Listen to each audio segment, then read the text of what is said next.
নমস্কার বন্ধুরা, কাকলির রান্নাঘর উইথ ভিলেজ ফুডে সবাইকে স্বাগত জানিয়ে আজকে আমি আপনাদের সাথে শেয়ার করব ডিম ছাড়া মাত্র একটা আম দিয়ে একেবারে নরম তুলতুলে স্পঞ্জি কেক।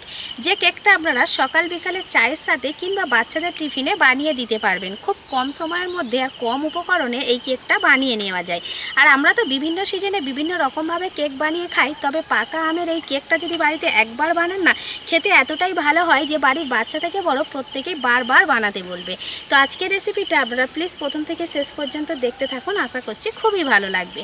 আর যে সকল বন্ধুরা এখনও পর্যন্ত নতুন তারা যদি ইউটিউব থেকে দেখেন তাহলে চ্যানেলটিকে সাবস্ক্রাইব এবং ফেসবুক পেজ থেকে দেখলে পেজটাকে ফলো করে আমার পাশে থাকবেন। তাহলে এখন রান্নাঘরে চলে যাব আর আজকের রেসিপিটা শুরু করে ফেলবো। আগে তো আমি বহু কেকের রেসিপি আপনাদের সাথে শেয়ার করেছি, যার ফলে আপনারা প্রত্যেকেই কেক বানানোটা শিখে গেছেন। তবে আজকে আমি সিজনের পাকা আম দিয়ে কেক বানাবো, যে কেকটা খেতে কিন্তু দারুণ লাগে আর বানিয়ে নেওয়াও কিন্তু একই রকম পদ্ধতি রয়েছে। তো এই কেকটা বানানোর জন্য বেশি আমের কোনো দরকার নেই। এরকম একটা আম দিয়ে কিন্তু বেশ অনেকটা পরিমাণে মানে একটা বড় কেক আপনারা তৈরি করে নিতে পারবেন। তো বাড়িতে তো এখন প্রায় দিনই আম আসছে, তো সেই আম থেকে একটা আম যদি সরিয়ে রাখেন না, সেই আম দিয়ে কিন্তু কেক বানানো হয়ে যায়। তাছাড়া আম কিন্তু প্রতিদিন খেতে আবার ভালো লাগে না, অনেক সময় বিরক্তও মনে হয়। তো সেই আম দিয়ে তখন কেক বানিয়ে নেবেন।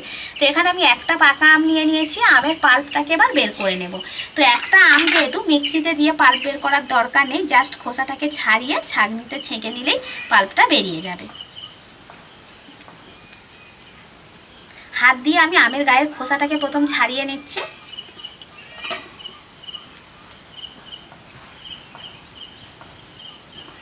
এবার একটা ছাঁকনি নিয়েছি, একেবারে ছাঁকনিতে এইভাবে যদি আমি হাত দিয়ে এটাকে মানে বের করে নিতে পারি পাল্পটা, তাহলে কি এবার দ্বিতীয়বার ছাঁকতে হবে না। তো এইভাবে আমি আমের পাল্পটাকে বের করে নিচ্ছি। আমের পাল্পটাকে আমি বের করে নিয়েছি, এই দেখুন বেশ অনেকটা কিন্তু হয়েছে একটা আমের পাল্প। তো এবার এর মধ্যে আমি একে একে উপকরণগুলো মেশাবো, মিশিয়ে একটা ব্যাটার তৈরি করে নেব। তবে সেই উপকরণটা নেওয়ার সময় একটু মাপ মতো নিতে হবে। যে বাটি বা কাপের মাপ মেপে নেবেন, সেই একই বাটি বা কাপের মাপ মেপে কিন্তু সমস্ত উপকরণটা নিতে হবে। তো এখানে আমি একটা মাটির বাটি নিয়েছি, এই বাটির মাপে কিন্তু আমি সমস্ত উপকরণগুলো নেব। প্রথমেই দিয়ে দিলাম এক বাটি চিনি। চিনিটাকে চাইলেই আপনারা গুঁড়ো করেও দিতে পারেন, আবার এইভাবে চিনি দিলেও গলে যাবে, সেক্ষেত্রে একটু গলতে সময় লাগবে। তো আমের পাল্পের সাথে চিনিটাকে ভালো করে মিশিয়ে নেব।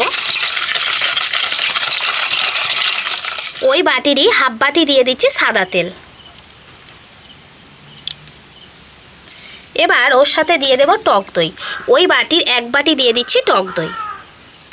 এক বাটি চিনি, এক বাটি টক দই আর হাফ বাটি সাদা তেল, এই কটাকে আমের পাল্পের সাথে প্রথমেই আমি ভালো করে মিশিয়ে নেব। এইভাবে মেশাতে মেশাতে চিনিটা কিন্তু খুব সুন্দরভাবে গলে যাবে।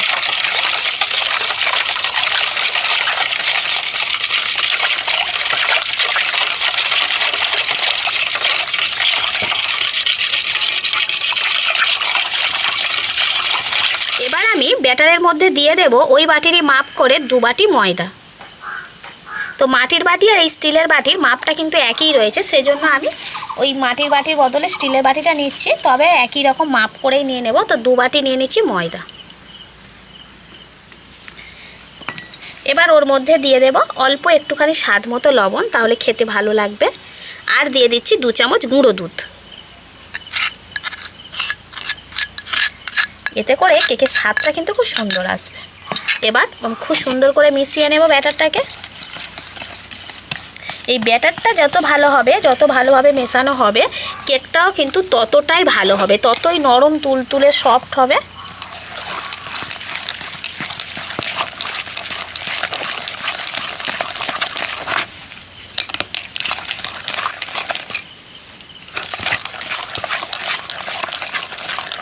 ব্যাটারটাকে আর একটুখানি পাতলা করতে হবে, তার জন্য এখানে আমি অল্প এইটুখানি দুধ নিয়েছি। সবটা তাও দেবো না, অল্প অল্প করে দুধ দিয়ে একটা ব্যাটার তৈরি করব। তবে ব্যাটারটা কিন্তু খুব পাতলা হবে না, খুব ঘন হবে না, শুধু একটু ঘন হয়ে গেছে বলে আমি দুধটা দিচ্ছি। আপনারা চাইলে দুধের পরিবর্তে জলও দিতে পারেন।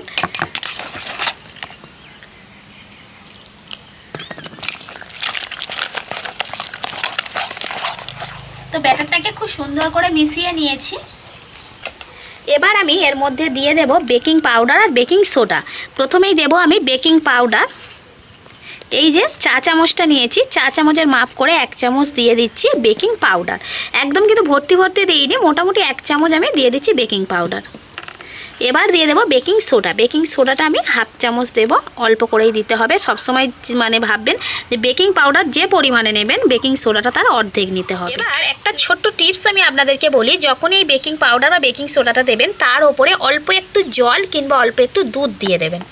ঠিক এইভাবে আমি দিয়ে দেব, দিয়ে এটাকে ভালো করে আবারও মিশিয়ে নেব। তাতে কি হবে, খুব সুন্দরভাবে কিন্তু কেকটা একেবারে নরম তুলতুলে হবে আর সফট হবে।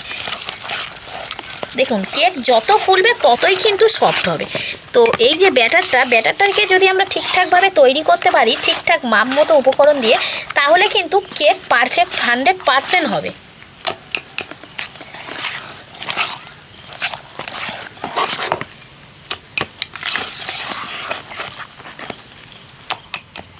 এবার আমি কেকটাকে যে পাত্রের মধ্যে বসাবো সেই পাত্রটাকে রেডি করে নেব। তো এখানে আমার কেকের মোল্ড ছিল বলে আমি কেকের মোল্ড নিয়ে নিয়েছি। আপনাদের বাড়িতে যে কোনো স্টিল অ্যালুমিনিয়ামের এরকম বাটি থাকলে সেটা নিয়ে নেবেন। তো এবার আমি এর মধ্যে একটুখানি সাদা তেল লাগিয়ে নেব যাতে কেকটা সুন্দরভাবে উঠে আসে। এখানে বাটার পেপার বা অন্য কিছুর কোনো দরকার নেই। আপনারা যদি বাটিতে করেন কেকটা সেক্ষেত্রে একই রকমভাবে করে নেবেন। এবার এর মধ্যে আমি শুকনো ময়দা একটু ছড়িয়ে দেব। এটা পুরো বাটার পেপারের কাজ করবে। এইভাবে ময়দাটাকে পাত্রের মধ্যে ভালো করে ছড়িয়ে নিতে হবে। নেওয়ার পর এই যে এক্সট্রা শুকনো ময়দাটা রয়েছে এটাকে আমি আবারও এইভাবে ঝেড়ে নেব। নেওয়ার পর এবারে এই পাত্রের মধ্যে আমি কেকের ব্যাটারটাকে ঢেলে দেব। কেকের ব্যাটারটাকে রেস্টে রাখার কোনো দরকার নেই, মিশিয়ে সঙ্গে সঙ্গেই কিন্তু পাত্রের মধ্যে দিয়ে দিতে পারবেন। এক্ষেত্রে সময়টা কিন্তু কম লেগে যাবে। এই দেখুন এবার পাত্রের মধ্যে ব্যাটারটাকে এইভাবে আস্তে আস্তে ঢেলে দিতে হবে।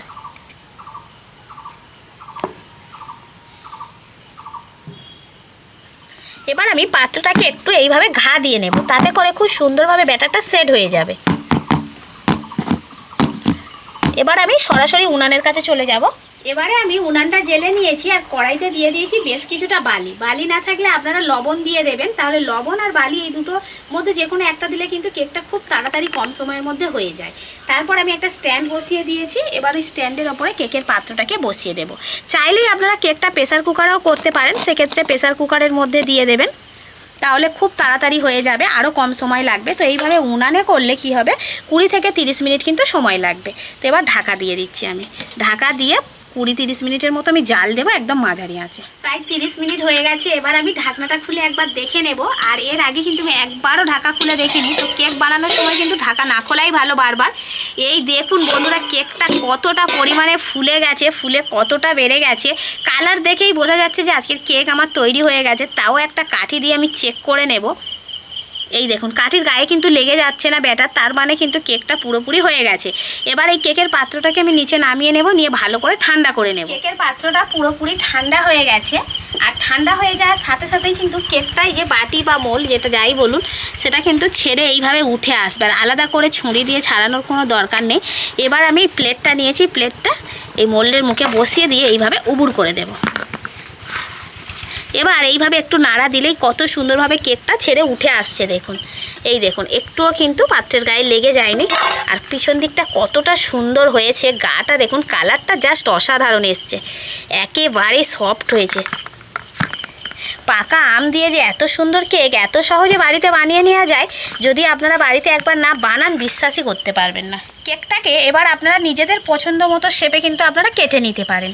তো আমি এখন এরকম ছোট ছোট পিস করে কেটে নেব।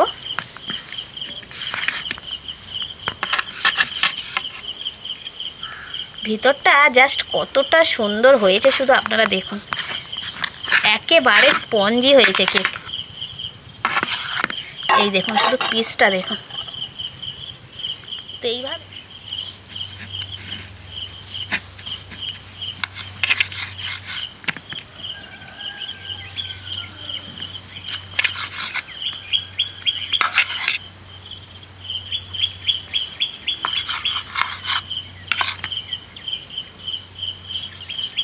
প্রথমে আমি এরকম বড় বড় স্লাইস করে কেটে নিলাম। এবার মাঝখান থেকে 2 টুকরো করে নেব। এতে করে কি হবে কেকটা ধরতে এবং খেতে দুটোই কিন্তু খুবই সুবিধা হবে। তো আপনারা আমি প্রথমেই বলেছি নিজেদের পছন্দ মতো শেপে কেটে নেবেন। এই দেখুন, এবারে প্রতিটা কেকের পিসগুলো জাস্ট দেখুন কতটা অপূর্ব হয়েছে। এই দেখুন, কেউ বুঝতে পারবে না যে এটা বাড়িতে বানানো হয়েছে কেকটা। তো পুরো কেকটাকেই আমি এরকম ছোট ছোট টুকরো করে কেটে নিয়েছি। তো দেখুন কতটা সুন্দর হয়েছে আজকের পাকা আমের কেকটা। বাচ্চাদের টিফিনে কিংবা বড়রা যদি চায়ের সাথে খায় তাহলে কিন্তু সবাই ভীষণ খুশি হবে। পাকা আমের কেকটা দেখুন কতটা পারফেক্ট হয়েছে, মুখে দিলেই মিলিয়ে যাবে।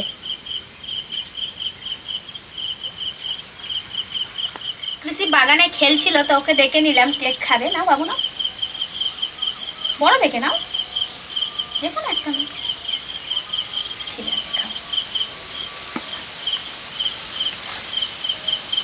খেলে খিদে হয়েছে?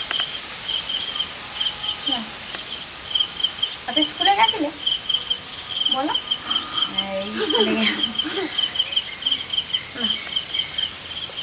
ভালো লাগে? কি দিয়ে বানিয়েছি বুঝতে পেরেছো? আম। স্বাদ পেয়ে গেছে? তো বন্ধুরা, কেক তো আমরা সাধারণত অনেক রকমের খেয়েছি, অনেক রকম মানে প্রত্যেকটা সিজনে আলাদা আলাদা রকমভাবে কেক বানাই। তবে পাকা আম দিয়ে কেক বানালে মানে কেকটা খেতে এতটা ভালো লাগে যে অন্য কোনো কেকের থেকে কিন্তু দারুণ স্বাদের হয় কেকটা।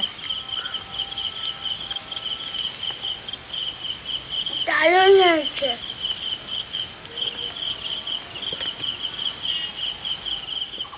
তাহলে কত সহজে পাকা আম আর ময়দার সাথে কয়েকটা উপকরণ দিয়ে বাড়িতেই এত সুন্দর কেক বানিয়ে নেওয়া যায়, সেটা তো আপনারা দেখতে পেলেনই। আর অবশ্যই করে কিন্তু পাকা আমের সিজন থাকতে থাকতে পাকা আম দিয়ে এইরকমভাবে বাড়িতে একবার হলো কেক বানিয়ে খেয়ে দেখুন। বানিয়ে নেওয়া যেমনই সহজ, আর যাকে বানিয়ে খাবেন সেই খুশি হয়ে যাবে।